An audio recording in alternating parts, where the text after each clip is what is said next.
السلام عليكم ورحمة الله وبركاته. الحمد لله الذي بنعمته تتم الصالحات وبفضله تتنزل البركات وبمنه تحيط بنا الرحمات. أشهد أن لا إله إلا الله وحده لا شريك له وأشهد أن محمدا عبده ورسوله. اللهم صل على محمد وعلى آله ومن سار على نهجه واتبع سنته إلى يوم القيامة. يقول تبارك وتعالى في محكم التنزيل وهو أصدق القائلين: أعوذ بالله من الشيطان الرجيم. بسم الله الرحمن الرحيم. ولكل أمة أجل فإذا جاء أجلهم لا يستأخرون ساعة ولا يستقدمون.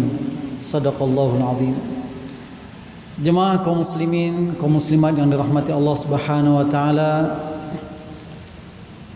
Allah yang menciptakan kita adalah zat yang Maha Pengasih dan sangat penyayang kepada kita.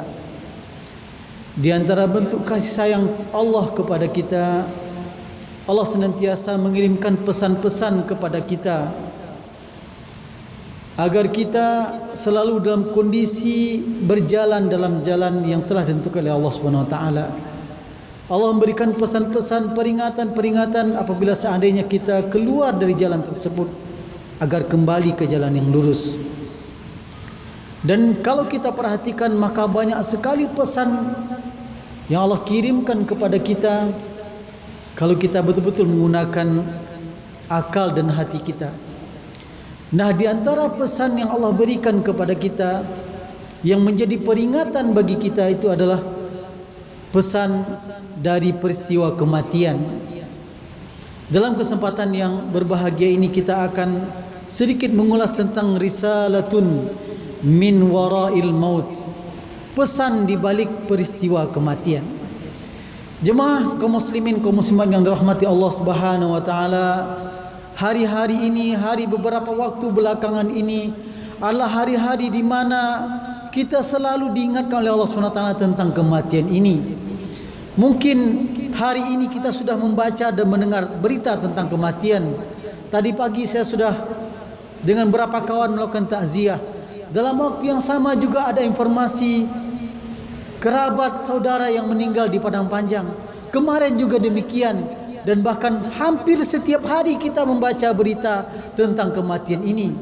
Kematian dari orang yang dekat dengan kita, dari orang yang kita kenal ataupun orang yang tidak kita kenal, dari orang biasa sampai pejabat. Dan itu kita baca dan kita dengar informasinya. Nah, bagi orang yang beriman kepada Allah Subhanahu wa taala, bagi sebagai seorang mukmin, maka peristiwa-peristiwa kematian ini tidak boleh berlalu begitu saja. Kenapa? Karena ada pesan Allah di balik peristiwa kematian. Ada risalah, ada pesan yang harus kita tangkap, yang harus kita pahami. Karena kematian itu adalah sesuatu yang pasti datangnya kepada siapapun yang hidup saat ini. Dari ayat yang kita bacakan di awal tadi, walikulli ummatin ajal, bagi setiap umat, bagi setiap kaum, bagi setiap yang bernyawa, bagi setiap manusia ada ajalnya, ada batas dan jatah hidupnya. Fa idza jaa ajaluhum, ketika batas ajalnya itu sudah datang, la yastakhiruna sa'ah wa la yastaqdimun, tidak akan mungkin dimajukan ataupun dimundurkan sejenak.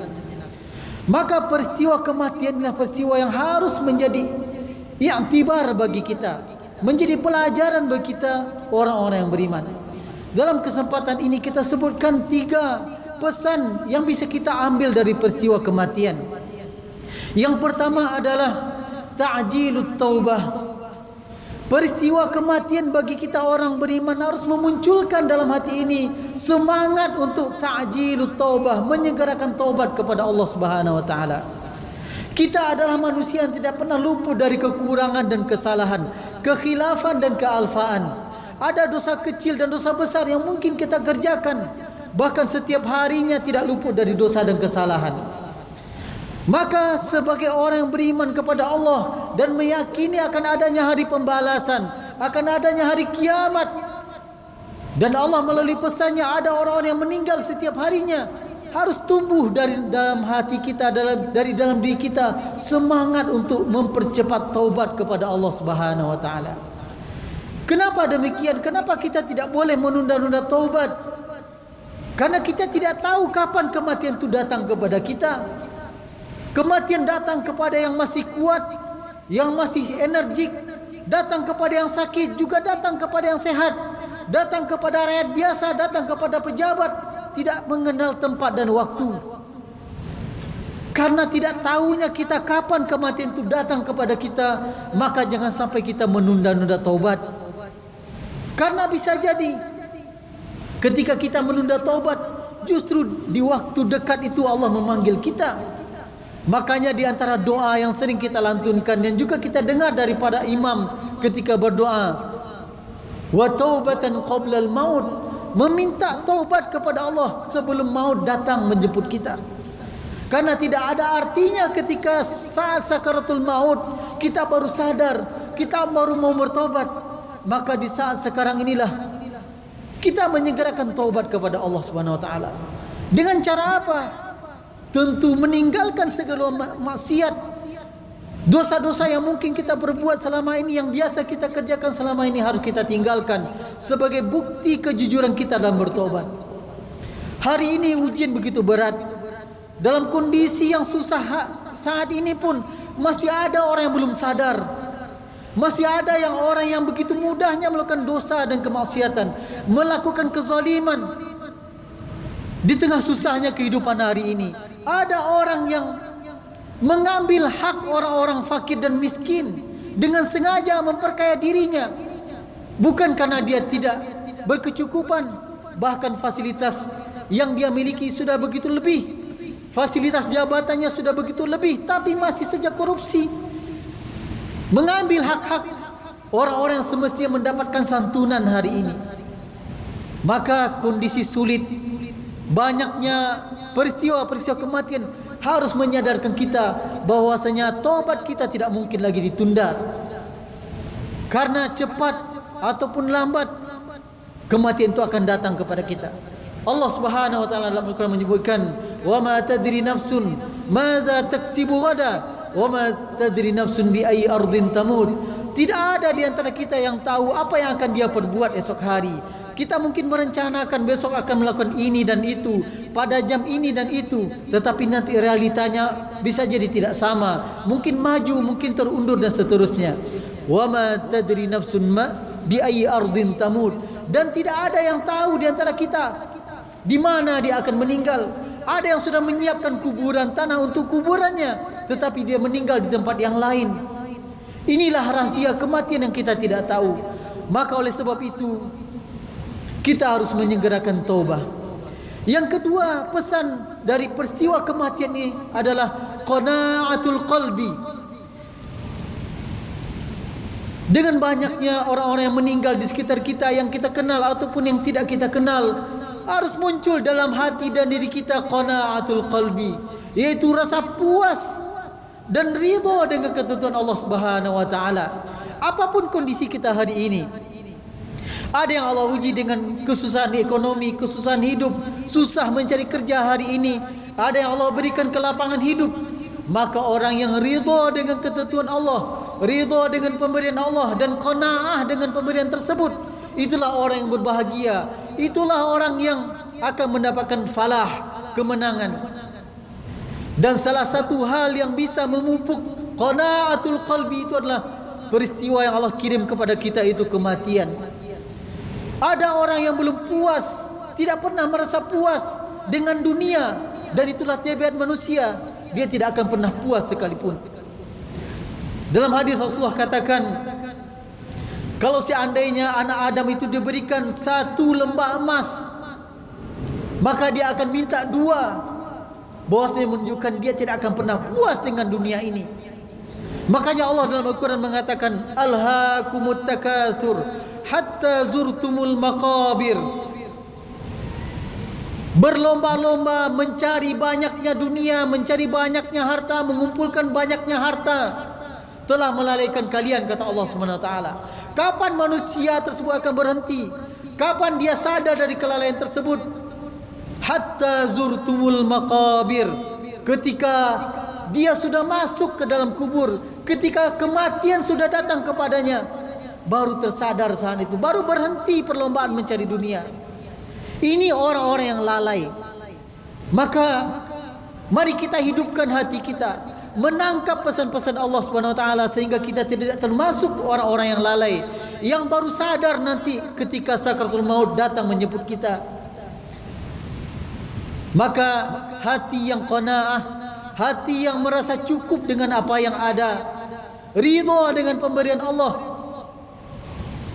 adalah hati yang senantiasa hidup, senantiasa memahami pesan-pesan Allah, salah satunya melalui kematian ini. Boleh kita mencari dunia, tapi jangan sampai kemudian kita lalai bahwasanya ada kehidupan yang lebih abadi dan lebih lama nanti, yaitu kehidupan di akhirat kelak, yang hanya dua nanti di situ, immal jannah wa imman nar. Kehidupan yang pertama yaitu kehidupan di surga, dan itu abadi, dan kedua adalah kehidupan di neraka. Hanya dua itu saja. Dan bagaimana kita menentukan pilihan? Di saat di dunia inilah kita menentukan apakah tempat akhir kita nanti di surga ataukah di neraka. Wal'iyadzubillah. Kemudian yang ketiga pesan Allah melalui kematian ini adalah nasyatul ibadah, yaitu semakin bersemangat kita beribadah kepada Allah Subhanahu wa taala. Kalau seandainya ada keluarga dekat kita, apakah orang tua kita, ataukah saudara kita, ataukah anak kita yang baru meninggal dalam waktu dekat ini, atau tetangga dekat kita yang sering kita berinteraksi dengannya meninggal dipanggil Allah, setelah kejadian itu tidak bertambah semangat kita beribadah kepada Allah, ini adalah sebuah kerugian. Kalau seandainya ada anak kita, orang tua kita meninggal dunia, setelah itu tidak meningkat ibadah kita, biasa-biasa saja yang selama ini selalu terakhir, terlambat dalam solat, kemudian setelah meninggal orang dekat kita masih seperti itu, ini alamat kita termasuk orang yang merugi. Semestinya ketika ada pesan Allah melalui kematian orang-orang terdekat dengan kita, harus meningkat ibadah kita. Yang selama ini kita masih jarang ke masjid, maka ketika ada pesan-pesan kematian ini, kita harus sering ke masjid, harus mudah langkah kita ke masjid.